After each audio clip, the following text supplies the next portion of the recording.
Welcome brothers and sisters. Good morning. Welcome sa ating Bible Reflection.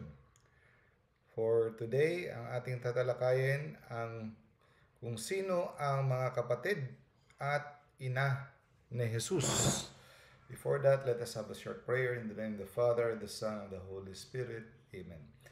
Hail Mary, full of grace, the Lord is with you. Blessed are you among women, and blessed is the fruit of your womb, Jesus. Holy Mary, Mother of God, pray for us sinners, now and at the hour of our death. Amen. In the name of the Father, the Son, and the Holy Spirit. Amen. The brothers, sisters, and mother of Jesus. Our reading for today is taken from the Holy Gospel, St. Matthew chapter 12, verse 46 to 50. The brothers, sisters, and mother of Jesus. While Jesus was speaking to the crowds, his mother and brothers stood outside, wanting to speak to him. Someone told him, "Look, your mother and brothers are standing outside, wanting to speak to you." But Jesus replied, "Who is my mother, and who are my brothers?" Pointing to his disciples, he said, "Here are my mother and my brothers.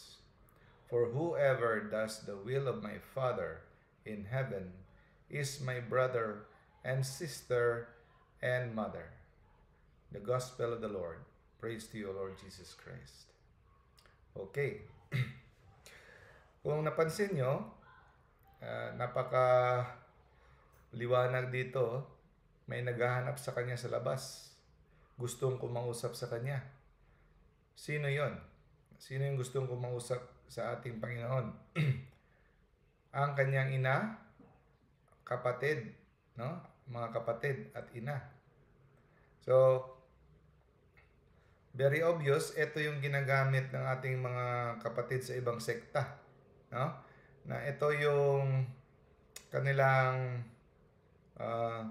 proof text, no? Na si Jesus ay may mga kapatid. Kasi maliwanag sa teksto na hinahanap siya ng kanyang mga kapatid at ina.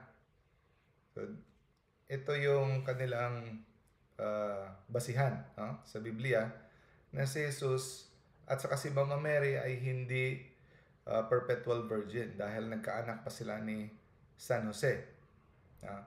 Pero hindi po ganyan ang tamang pag-interpret ng Bible, no? Kasi para makuha natin ang tamang interpretasyon ng teksto sa Biblia, kukunin natin ang contextual analysis, no? Mga kultura at sa kapanahunan. Hindi mo siya basihan letra por letra lamang. Okay? Una sa lahat, kung si Jesus ay may mga kapatid, dapat sana ipinagbilin siya, iniwan siya ni Jesus sa kanyang mga kapatid. Ngunit hindi siya iniwan sa kanyang mga kapatid. At labag sa batas ng mga Hudyo na kung may kapamilya at iiwan mo ang iyong ina sa hindi mo kadugo. Ngunit hindi iniwan si Maria doon sa paanan ng krus sa kadugo dahil wala siyang kapatid. Doon siya iniwan, ipinagbilin kay San Juan Evangelista. No? At according to Jewish custom, no, walang special terms sa mga various degrees. Kagaya ng mga pinsan. Hindi pa nauso ang salitang pinsan dati, no? Sa mga family relationship o second cousin o ano. Ang cousins, nephews are included as brother and sister. Yun ang Jewish custom. So balikan dapat ang panakapanahunan noong una. Hindi pa nauso ang terminong cousin, no? Ang mga cousin o mga relatives, close relatives, ay tinatawag automatic na brother and sister. Okay? Yun, maliwanag. Now, etong gospel reflection na ito ay hango sa sermon ni Saint Augustine. No? Sa taon, pinanganak siya for 354, namatay siya 430. So, very early Christian. No? Now, ang sabi ni Saint Augustine, kasi importante itong talakayan natin dahil sinasabi nila, kung balikan natin yung sinabi sa Bible, yung ina mo at kapatid mo gusto kang kausapin. Pero ang sagot ni Jesus, tila ba nagpapahiwatig na hindi importante sa kanya, hindi niya binigyan ng importansya ang kanyang ina. At ito rin yung ginagamit na katibayan ng mga protestante na para sabihin nila na hindi special si Maria. Kasi tayo daw mga Katoliko, bakit natin binibigyan ng sobra-sobrang pagpansin, importansya si Maria na si Kristo, si Jesus na nga mismo, hindi nagbibigay ng special na pabor o pagtingin sa kanyang ina. Ang sinasabi, ang pag-unawa ng mga protestante ay mas importante pa ang mga tao na gumagawa ng kalooban.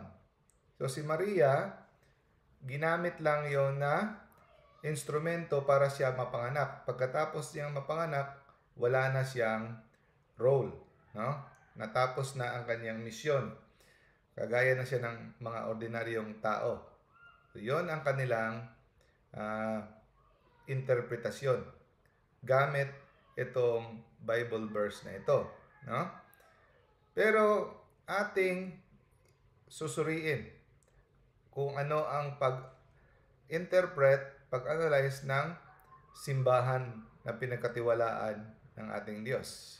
So according to Saint Augustine, tanungin natin, si Maria ba, ginawa ba niya ang kalooban ng Diyos? Kasi ang sabi ng Diyos, sino ba ang aking kapatid, ina? Ang lahat na gumagawa ng kalooban ng Diyos ay kapatid at aking ina. Okay. Ang tanong, si Maria ba hindi niya ginagawa ang kalooban ng Diyos? O ginagawa niya ang kalooban ng Diyos? Ang sagot, of course, no?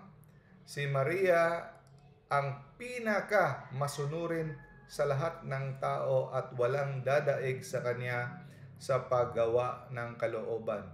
Actually, siya ang model titingalain natin sa pagsunod ng kalooban ng Diyos. Wala nang dadaig pa sa kanya.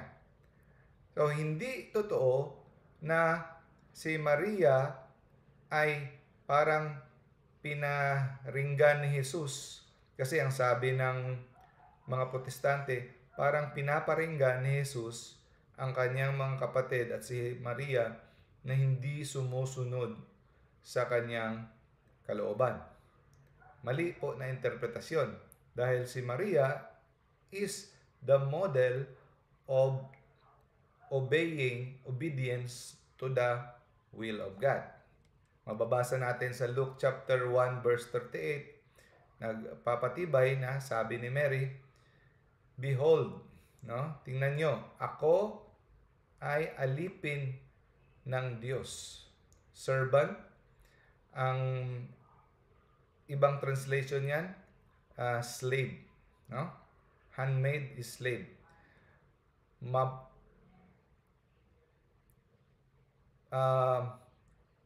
Mangyari sana kung ano ang sinabi mo, no? May it be done to me according to your word. So wala siyang pag-aalinlangan sa kalooban ng Diyos. Kung ano ang kalooban ng Diyos para sa kanya, mangyari sana sa kanya. Wala siyang pag-aalinlangan, pagdududa, pag-aatubili, no? Kaya she is the model. And John chapter 2 verse 5, siya rin ang modelo dahil inuutusan niya lahat ng katauhan, sangkatauhan. Ito ang nagsisimbolize na inuutusan niya tayo lahat ng mga sangkatauhan. Gawin nyo kung anong kalooban niya. Kung anong sinasabi ng anak ko, gawin nyo. No? So, ang kalooban ni Maria at ni Jesus ay iisa. Hindi siya kumukontra. No? So, dito natin makita na walang dadaig pa, no? Sa paggawa ng kalooban ng Diyos kay Maria. Now, etong slide na ito, pinaka-importante sa lahat ng slide dito sa topic natin ngayon. I-copy nito, i-memorize nyo to. Ang explanation ni St. Augustine ganito. Bakit niya sinagot ng ganon na kung sino ang gumagawa? Bakit niya sinagot na, sige, sandali lang, kakausapin ko si nanay, mamaya lang ha. Bakit niya sinabi na kung sino ba ang nanay ko? Sino ba ang mga kapatid ko? Sila ang gumagawa ng kalooban ng Diyos. Bakit niya sinagot ng ganon? Dahil may gusto siyang mensahe na ibibigay sa sangkatauhan. Na ang pamilya ni Jesus ay binubuksan niya para sa lahat. So, hindi lang ang kanyang relasyon ay tumitigil sa dugo kasi kadugo niya si Maria, hindi lang andon, binubuksan niya lahat na maging welcome na kanyang maging kapamilya. No? Gusto niyang buksan, hindi lang sila kumakapit sa pisikal na relasyon. Kaya nga sinabi niya kay Maria Magdalena, Huwag kang kumapit sa akin dahil hindi pa ako umaakyat sa aking ama. Kasi si Maria Magdalena, lungkot na lungkot siya dahil mawawala na si Jesus na pisikal. Gustong ipahiwatig ni Jesus, sinabi niya kay Magdalena, huwag kang kumapit sa akin. Meaning, huwag kang kumapit sa akin na pisikal kasi spiritual ang punta ko dito. No? Magkakasama pa rin tayo kahit wala na ako dito. Yun ang ibig sabihin niya kay Magdalena. Spiritual. Andyan pa rin ako sa inyong mga puso't kaluluwa. Mananatili ako, hindi lang hanggang pisikal na relasyon. Dito, pinapahiwatig ni Jesus na kahit hindi mo siya nakita sa personal, hindi mo siya kadugo, literal na kadugo, pwede ka pa rin maging kasapi ng kanyang pamilya. No? Basta ikaw ay gumagawa lamang ng kalooban ng Ama. Pero hindi ibig sabihin ito na iniitsapwera niya ang kanyang ina dahil pinaparinggan niya dahil hindi gumagawa ng kalooban ng Diyos. Binibigyan niya ng espesyal. Ang ibig sabihin nun, espesyal ang kanyang nanay, walang katumbas sa paggawa ng kalooban, pero kayo rin, pwede rin kayong aking maging ina at aking maging mga kapatid kung kayo'y gumagawa. So, yun ang ibig sabihin. Kasi, ang sabi ni St. Augustine, bago pa lamang na-conceive, no? Na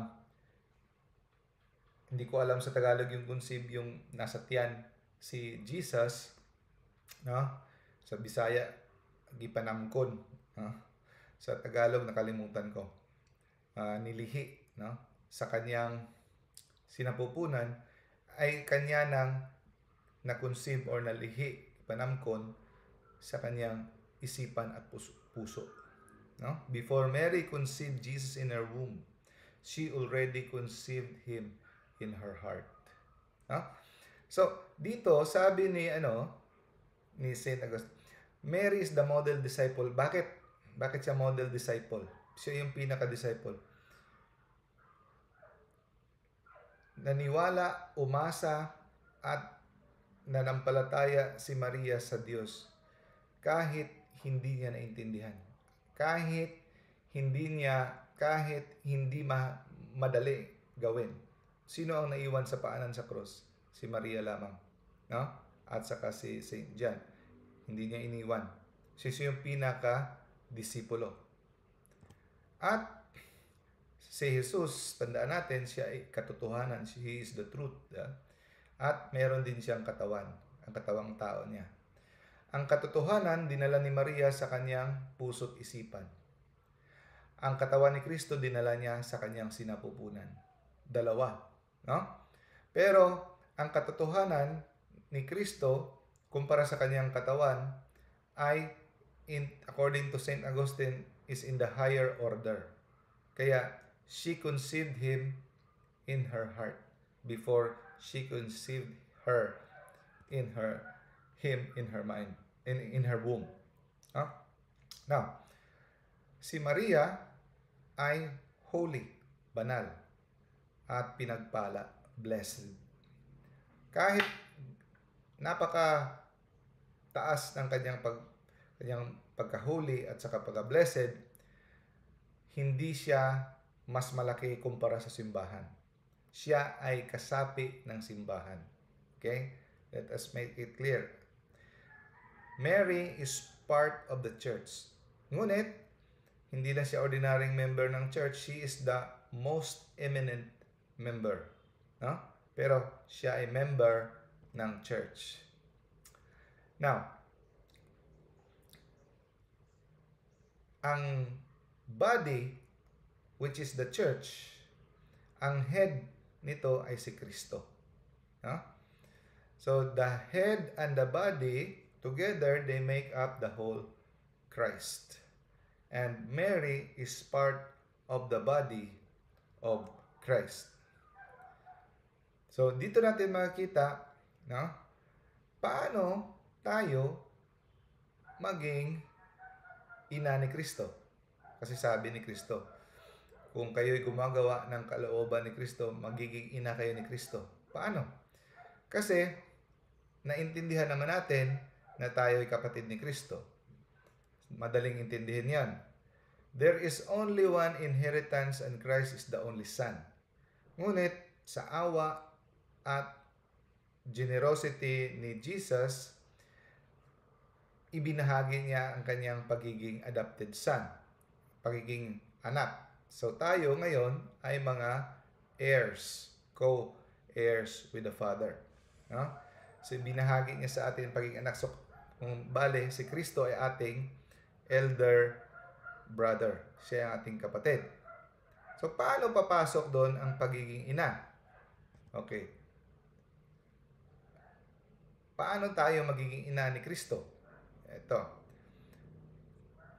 Sagutin natin yung tanong sa pamamagitan ng tanong.